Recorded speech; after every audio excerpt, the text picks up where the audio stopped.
You're listening to Life Strategies with Monique. Get ready to be empowered and inspired.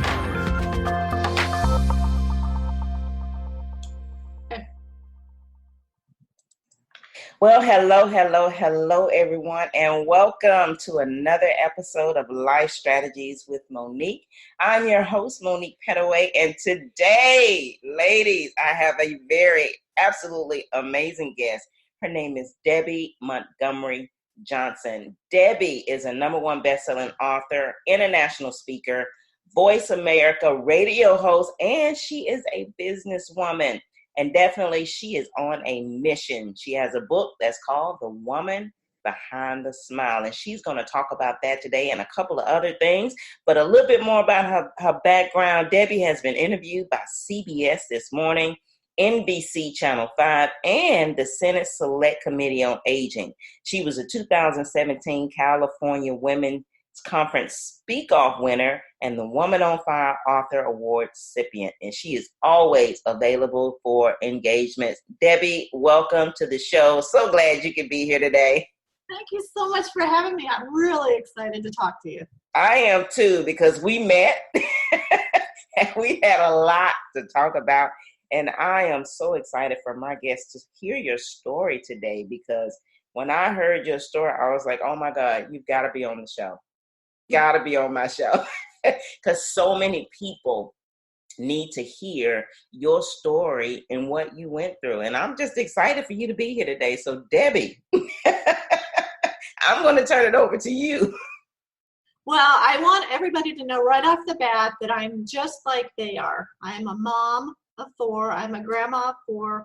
I'm a sister with 3 brothers, and my life has been extraordinary in many ways. I've had so much fun in the jobs I've had.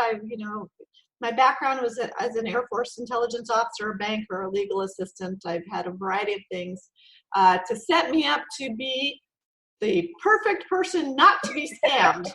I know. And you know what? And that's why I don't want to spoil it. I just really want you to tell the story, because I don't want to give anything away, because I just want them to have that aha moment that I had. I was like, what?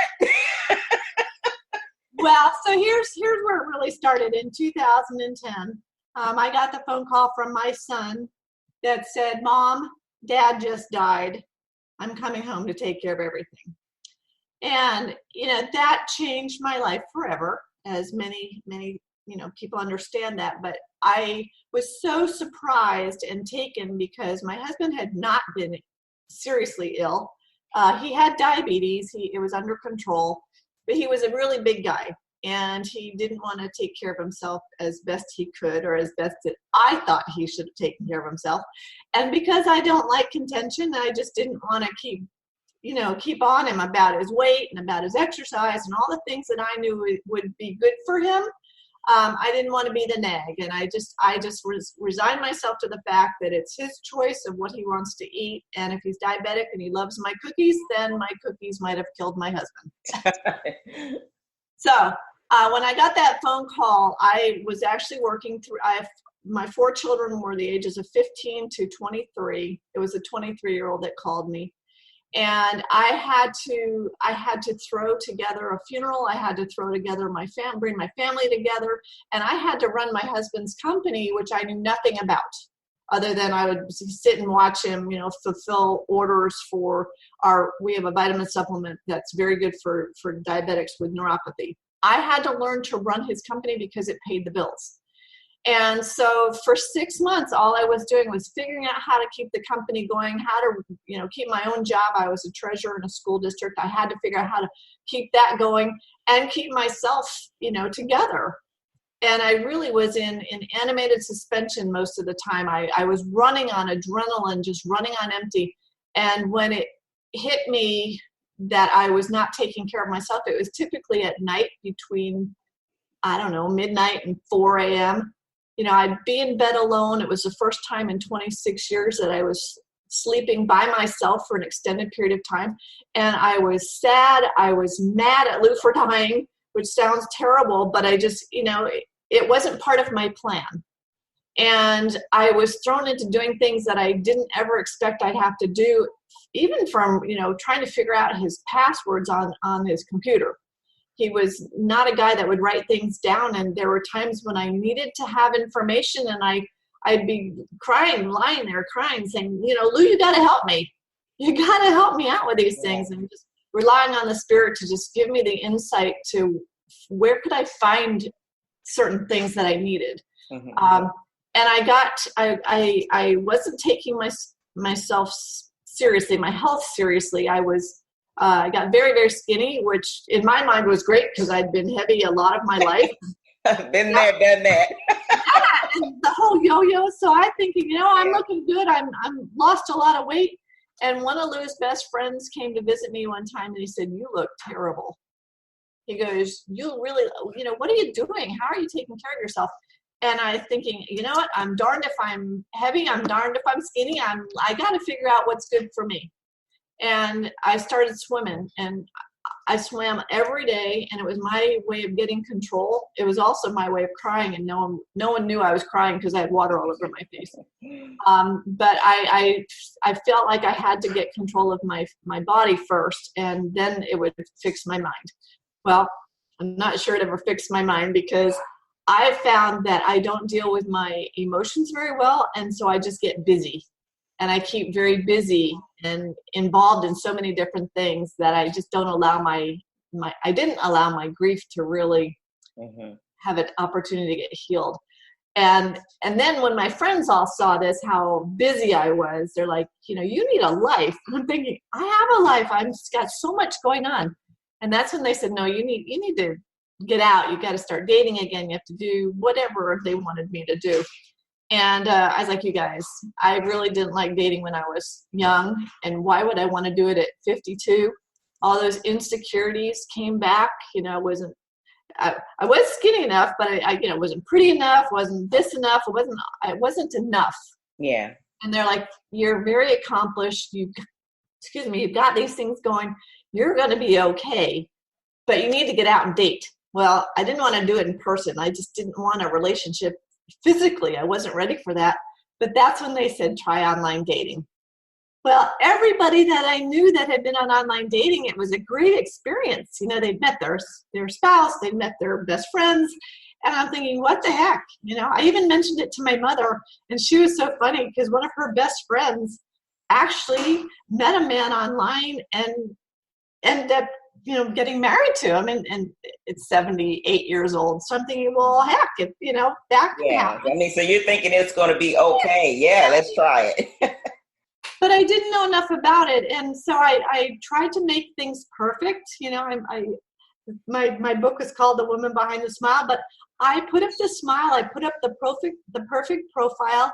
I divulged that I was a widow. I divulged that, I had children, and I don't know if I had to put down that I had a company, but anyway, I wanted to meet a businessman that was my age.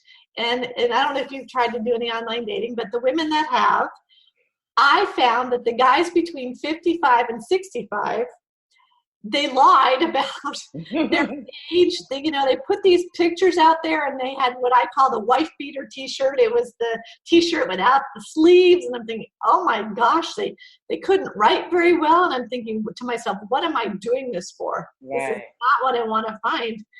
And then I was contacted by a very good looking man from London. And he was a widower, and he had beautiful pictures, and he had a son and a sister, and it was the storybook that I wanted. He wrote well. He was what I was looking for, if I could say. I was looking for a typical kind of a person. And we started to write. And he, within a short period of time, he moved me from the website, which was a faith-based website. He said, Deb, look, I'm traveling. I'm in Houston now, but I'm traveling overseas. I want to get onto Yahoo Chat. It's easier. I didn't know anything about it at the time. And I got onto Yahoo Chat, and it was very easy to write to him. It was like instant messaging. Mm-hmm. And it was the closest thing for me to being there with him. And it was fun. I was talking to a woman the other day who had done some online dating, and she's like, it just brings up that you feel like you're 16 again, it was the excitement and the endorphins and, the ding, ding, ding of the Yahoo chat would go off and I would run across the house to come in to type, write to him. It just made me feel happy and excited about, someone was really interested in me again. So that went on for 2 years. And being an international businesswoman myself, I understood that, sometimes you don't get paid for a job until it's done. So when there were things that were coming up and he said, Deb, I'm not getting paid. Could you help me? We're so far into the relationship that I felt like he was family and I would do anything for family. Now I have people that will call me that damn Yankee that doesn't give money away. And I don't give money away to just anybody, but I do help my family. And I would do whatever I could for my family. So over time, his name was Eric. Eric became my family. And when he would have an issue with his son or his sister or his business, he would ask me to help them. And I did. I had all my trust placed in him that he was coming home to me. And it was just a matter of when. And these setbacks were emotional, but I got it. And so all this time, you had never seen him. It was always just a conversation online. It was online, and I did talk to him a couple of times on the phone. He had a lovely British accent. It just was all part of the story, And when I asked him if we could Skype, because there was no Zoom, there was no FaceTime back then. There was Skype, but he was over in Malaysia, he was in Hong Kong, and he would always tell me that, the internet connection wasn't good enough, he couldn't get it. Well, I didn't know any different. And so I believed him. I believed that he couldn't get in contact with me other than, the writing, which was extraordinary because I have 4,000 pages of journal. I copied and pasted every conversation that we had into my journal, and I have it in 5 printed volumes. Wow. It was family history for me. I wanted to chronicle our relationship so my kids would know how we met, And it was also therapeutic because we would write to each other for hours, and I just let everything out, all my hurt, my loves, my everything. I told them everything about me, and it was extraordinary. That aspect of the relationship was better than therapy, or it was therapy for me, because after Lou died, I really didn't talk to anybody about the grief I was going through or the frustrations that I was going through.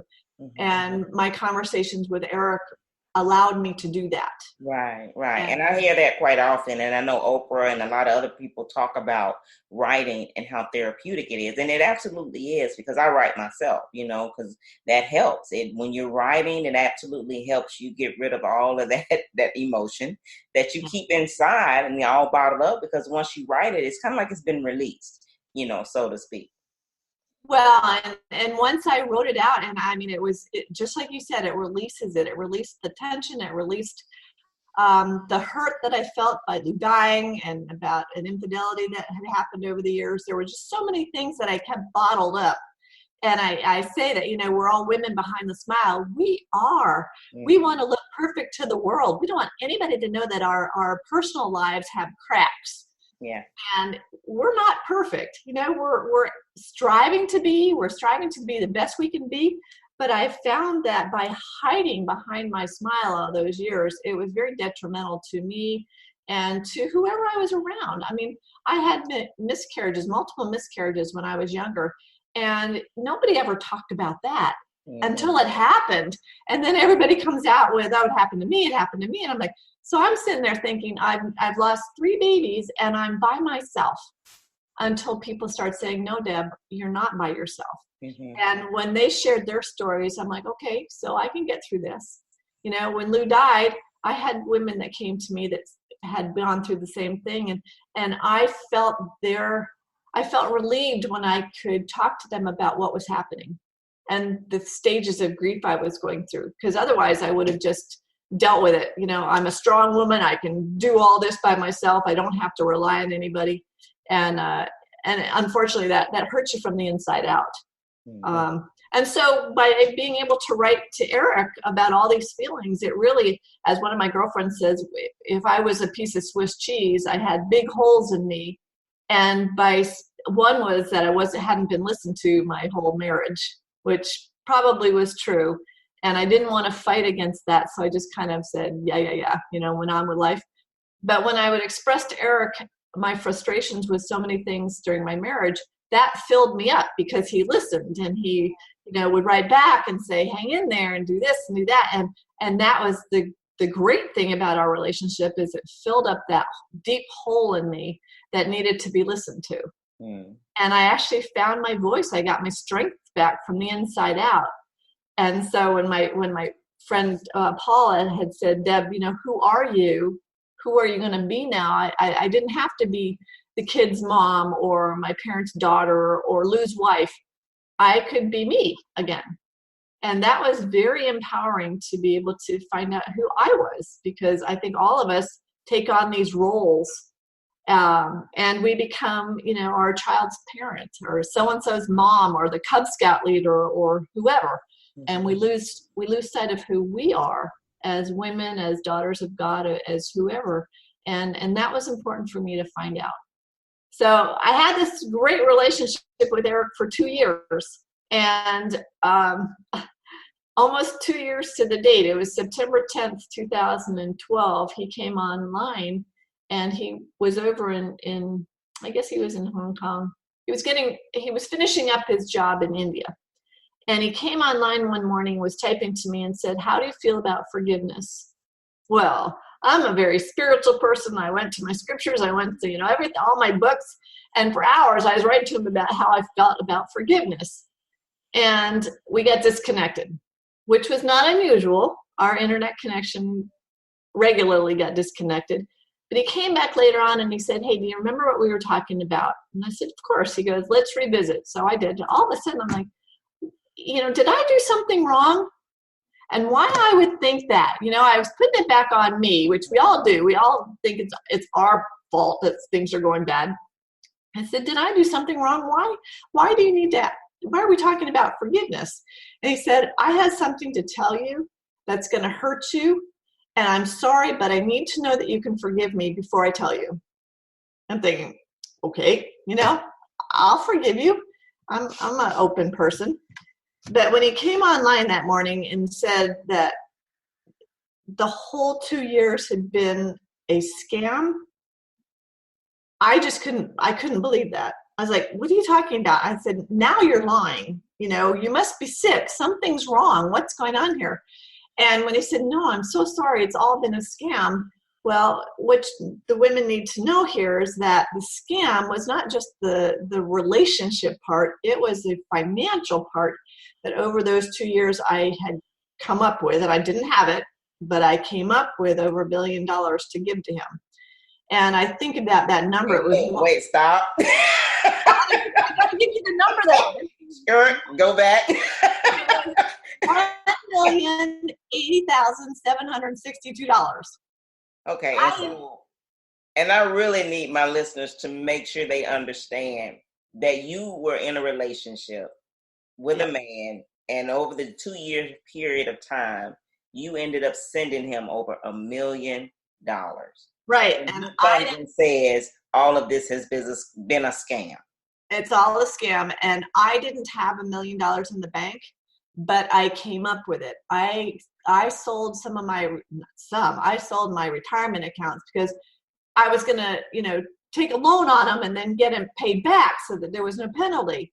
Well, it came and went, and then I had penalties. And I had jewelry that I sold. I had investments that I sold. I didn't get involved in getting, my house. Fortunately, I didn't do anything about my house. But I also had my company, and I had revenue coming in. So I would send money over knowing that I was going to get money back in. And I just came up with it. And I don't know how I came up with it. Again, I'm that very frugal person. But I just felt like I needed to help him out because he was coming home to me. That was the promise, the safety. He was coming home to me. And looking back on it, it doesn't sound logical. However, this is happening worldwide today to millions and millions of men and women. When I went to the FBI here in Palm Beach, they said that more men get taken for over $1 million than women. Wow. Men will never tell. Mm. They will never tell. And honest to goodness, when this happened to me, the only people that I told were my mom and dad, because the biggest regret I had is that I had gotten them involved too, and they had lent me some money. So they came over and they went to the FBI with me, and the FBI said, Deb, unless you can get this man to the United States, there's nothing we can do.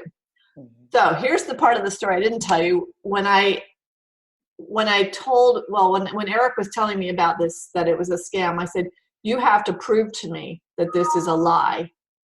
And he said, well, I'm going to come on to Yahoo Chat. There's a video capability. And I'm thinking, first off, for 2 years, I've asked you to videotape with me and you wouldn't do it. Well, I understood why. Because he came online in person, and I'm looking at this little, camera, and I don't see my gorgeous Brit. I see a dark-haired, dark-eyed, dark-skinned young guy with a big smile on his face. Mm.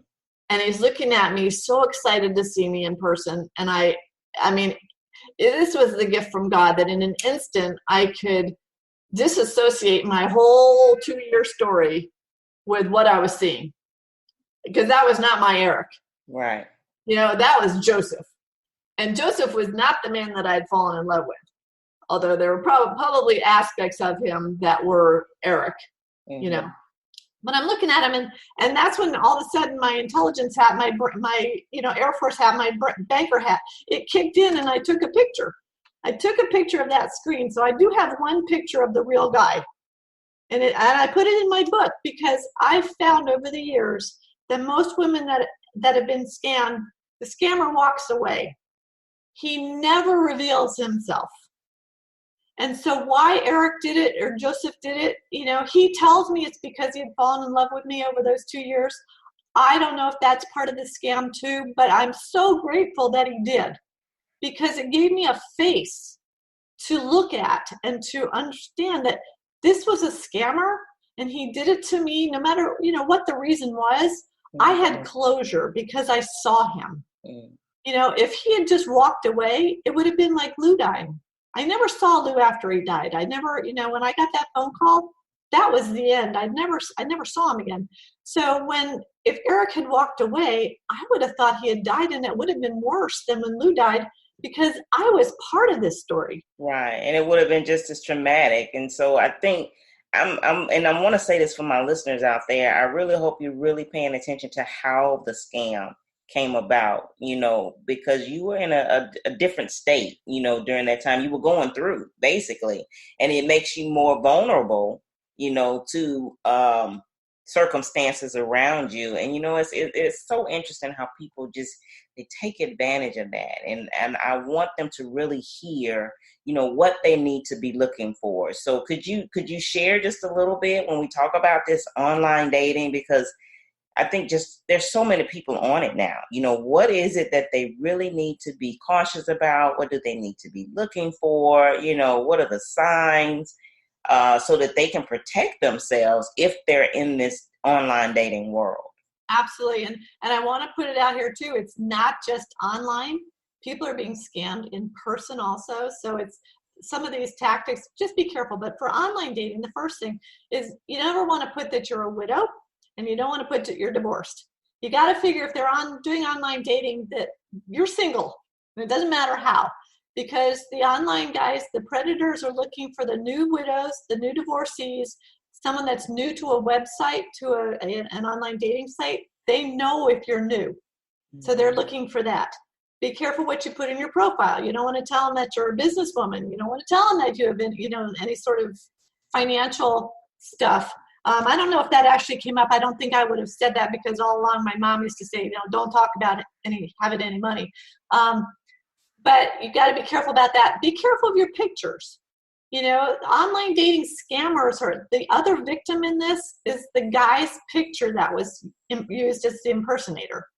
So any pictures that you have on Facebook or any of your social media, if it's not protected, if you don't have your privacy settings up there, if it's public, your stuff can be downloaded and be used by scammers. Any guy's picture that's a military man, it's a scam. Military are not allowed to be on online dating sites, especially in uniforms. Wow. Did not know that. That's on Facebook. That's huge. Facebook scammers, LinkedIn, any of those guys that are showing up in uniform, that's a scam. Okay. Wow. The other thing is, if this relationship goes more than 2 weeks and you haven't seen him in person, it's a problem. Now, for me, I thought that was safe, but in reality, it's not. Right. The scammers are obviously hiding behind the screen, and they're not going to want to see you. They have gotten bolder, from what I understand, and this didn't happen to me, but the people that have been scammed recently, the guys are calling. They're on the phone a lot. They're texting a lot. If they ask you for money and you say no and they start to get angry, it's a scam, because they're trying to make you feel bad that you're not helping them. But I say, what kind of man do we want that's asking us for money? Mm-hmm. You know, I have the happy story for me is I've remarried.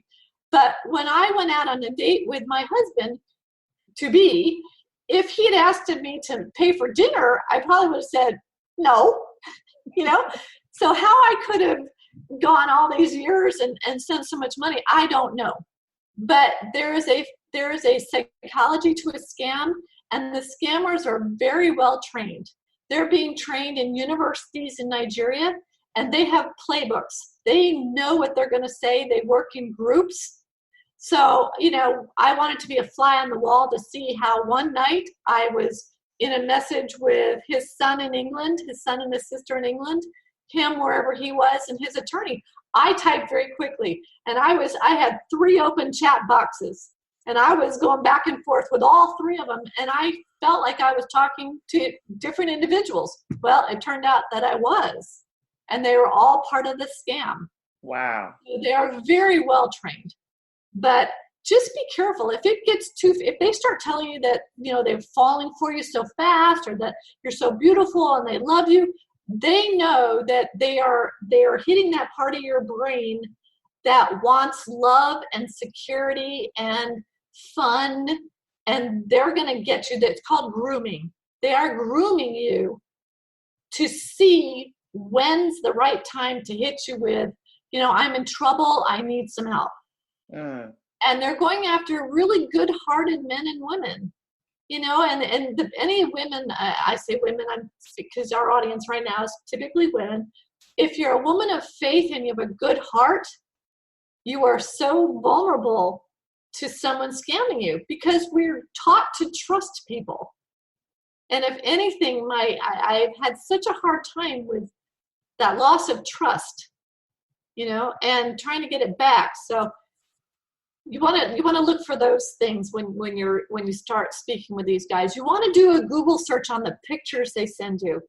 I have a friend who lost her husband here and got into online dating, and she called me up. Oh, I'm in this, you know, this friendship relationship with this beautiful man, and he's from Sweden or South Africa or somewhere. I said, send me his picture. So she sent me whatever picture she had, and I did a Google photo search, and he popped up on 6 different social platforms. Wow. And I'm like, I'm sorry, my friend, this is a scammer. And she's like, well, maybe his picture's just been stolen. I'm like, it absolutely has been stolen. But the guy you're talking to is not the man in the picture. Right. So again, if it looks too good to be true, your gut's going to tell you. I dismissed every pink flag that I call it, because they weren't red flags to me. They were pink flags. I dismissed them, and when I questioned him about certain things, he always had a plausible reason why. I couldn't find, you know, when I was in the Air Force, I was an imagery analyst. He gave me addresses. I would Google search, you know, Google map those locations, and some of them just didn't look right, or if they could have been right, I said, you know, this looks a little strange. He would always have an answer for why what should have been a red flag no to me became a yellow flag maybe. You know, they're prepared for your objections. So the other thing that I really recommend is having a dating buddy.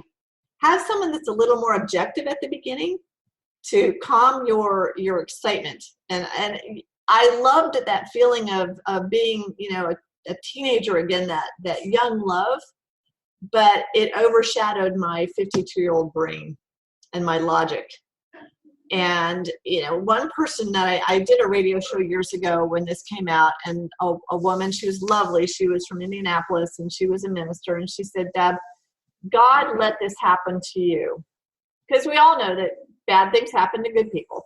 She goes, the reason this happened is because he knew that you would speak up. Most survivors, as I call them, are not going to speak up. You see this with domestic violence. You see it with, any sort of Me Too stuff. Most victims that I call survivors do not want to talk about what happened. But there's something about me that when I realized that by speaking up it could help other women, that maybe it may prevent this from happening, or I may be there to help somebody that has been scammed, that doesn't understand what to do next. By speaking up, I now let these women know that they're not alone, that there's someone that's been through this in a huge way. Yeah. The scammers don't need $1 million. They need $2,500 from 1 million people. So talk, and you just touched on it. Talk a little bit more about what your work is now, so that my listeners will know exactly what it is that you do as a result of what you went through. Okay, well, first thing is I learned how to speak up.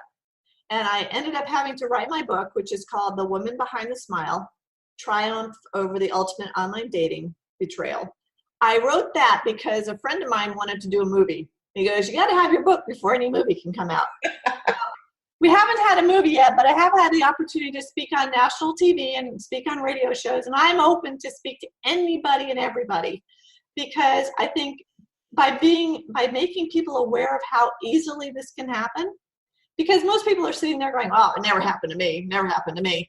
Well, girls, don't ever say never, because it could happen to your daughter. It could happen to your sister, your best friend, your mother. It could happen to you. And if it could happen to me, who was so well trained to detect fraud and scam, he got my heart. He made me feel safe. And when that limbic brain, that safety zone was just satisfied, I would have done almost anything. And I did. And so my work now is I work with an organization. I'm on the board of advisors of an organization called SCARS, which is the Society for Citizens Against Relationship Scams. We speak internationally. We're working with Department of Justice, Homeland Security. We're working with the FBI.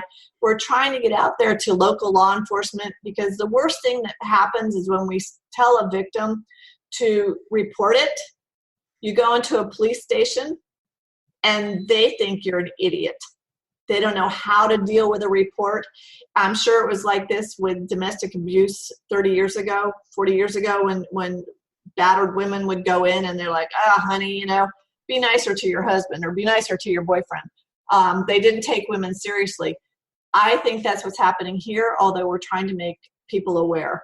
The great thing that's happening is that the media is getting a hold of it. Last week there was a television show by the New York Times called The Weekly, and they actually did a show on a woman here that in Florida, not too far from me, who was killed by her husband after a scam.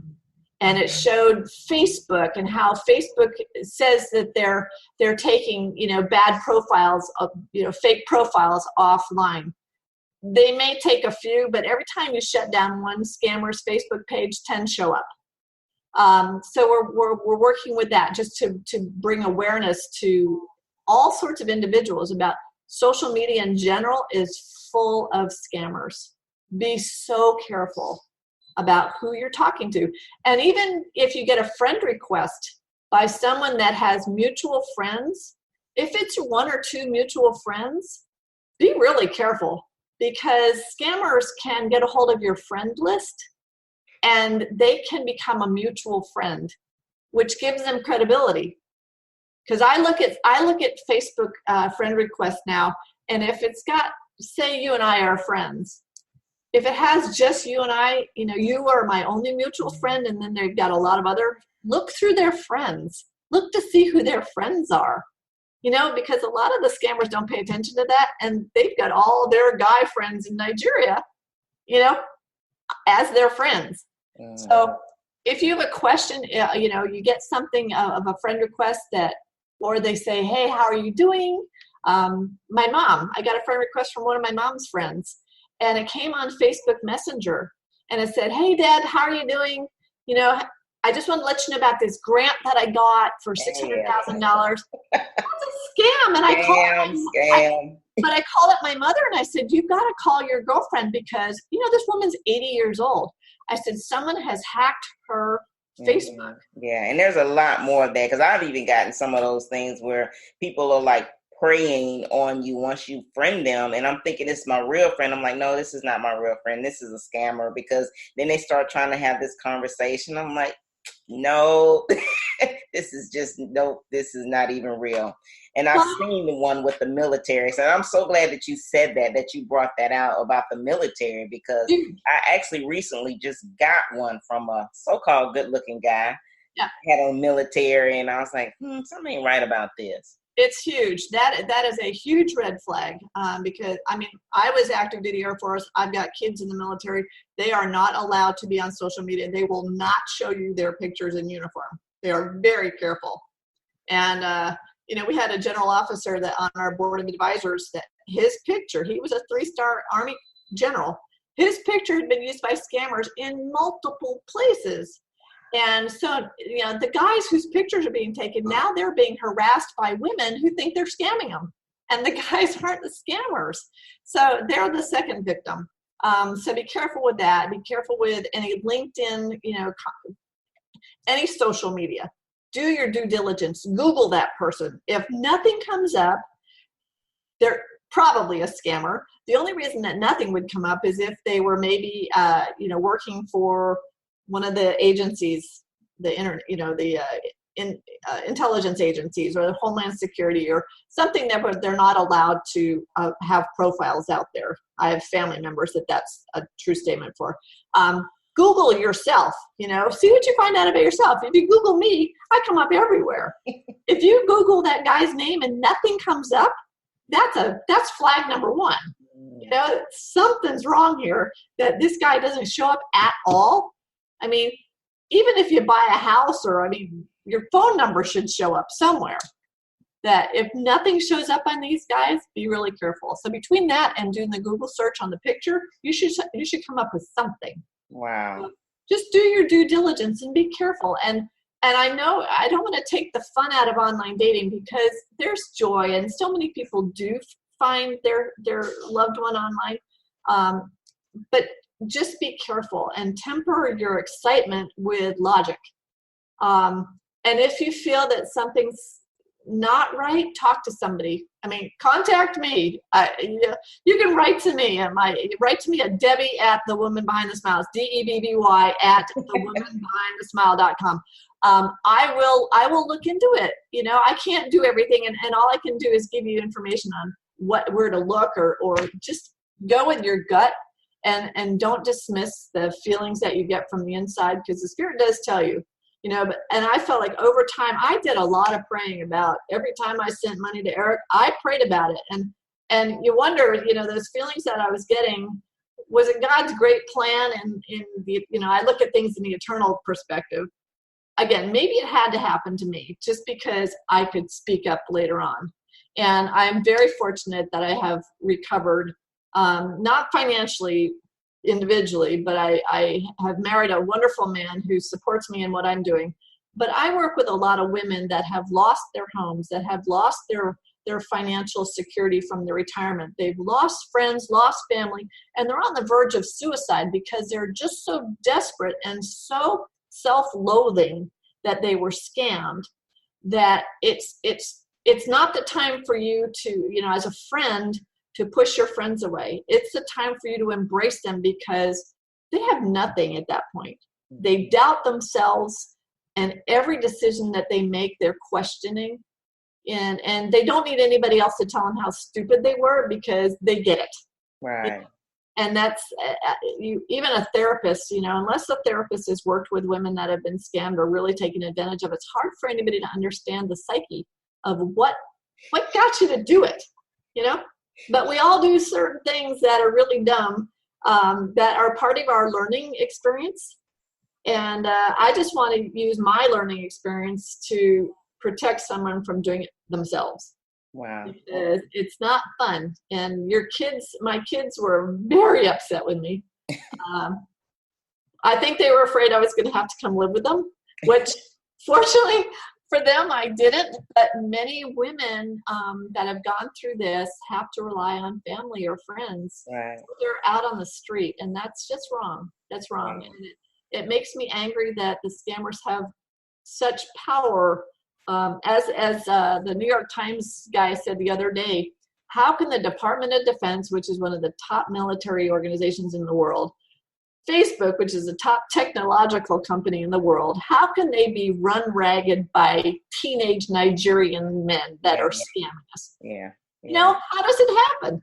I don't know, but it's disheartening, because I'm telling you, you wanted it to be a place where you could go, and some people use it for their business, but now it's just making it really hard. Something that was supposed to be good is now it's just becoming almost a nightmare. And I'm just grateful that you, Debbie, you have definitely stepped up and you're sharing your story with the world. I'm so grateful that you shared your story today with my listeners, because it is so needed. Because I know there's so many women and men who are out there who are trying to get their lives back, after divorce, just life after. And they want to try that safe zone of dating online. But I'm so glad you're doing this, because they need to know what to look out for and how to prepare themselves to not be scammed in the future. So tell my listeners, if they would like to get in touch with you, or if they want you to come for a speaking engagement, or if they want your book, tell them how they can reach out to you. Okay, the first thing is go to my website, which is thewomanbehindthesmile.com. I have a lot of information there. They can write to me at Debby, DEBBY, at thewomanbehindthesmile.com. I'm available for speaking. I will, speak anywhere and everywhere. I'm really looking to spread the word, and I do radio shows and interviews. I mean, I love podcasts. I love engaging with an audience. I just want people to know that they're not alone, mm-hmm. and that it's important for them to stand up and to speak up when something happens. My tagline is to woman up, and that goes for the men too. Unfortunately, this does happen to a lot of men and women, and watch your children. The two greatest areas, the two greatest groups of people being taken right now are our teenage girls and women over 50. And you wonder why the girls? Well, think about the technology that they have in their hands, and they also have access to their parents' credit cards. Wow. So you're being taken, and the older gals, us, our seasoned ones, are too trusting. And the websites, I don't think, do a good enough. There's not enough precaution out there to be careful that this stuff can happen. And I don't want people to be taken. So I want them to understand. And I, like I said, I'm like you. I love to write. I put out a weekly or a monthly blog on a great magazine called Positive Tribe. And you can get that for free online, positivetribe.com. And those things are usually on my website. So I want people to engage with me. I want to know, what are they encountering? Because online or dating has come a long way since I was doing it. Now it's all on your phone, and it's swipe left, swipe right, and all that stuff. But my daughter is recently divorced and is trying to date again. And I'm like, Jenny, just be careful. Make sure you see him. Yes. And even in person, be careful, because people are being scammed in person. And that's devastating, too, to realize that someone can take you, they're sitting right beside you and they're stealing from you. Yeah, it's tough. It's a rough world. It's tough. Well, but Debbie, thank you so much for being on the show today. I know the women were blessed today just by you sharing your message. To my listeners out there, I truly hope that you got something, some nuggets, something that blessed you, something that you learned today that's definitely going to help you in your walk, in your life strategy. So thank you so much for tuning in to another episode of Life Strategies with Monique. Until next time, stay educated and empowered. You've been listening to Life Strategies with Monique.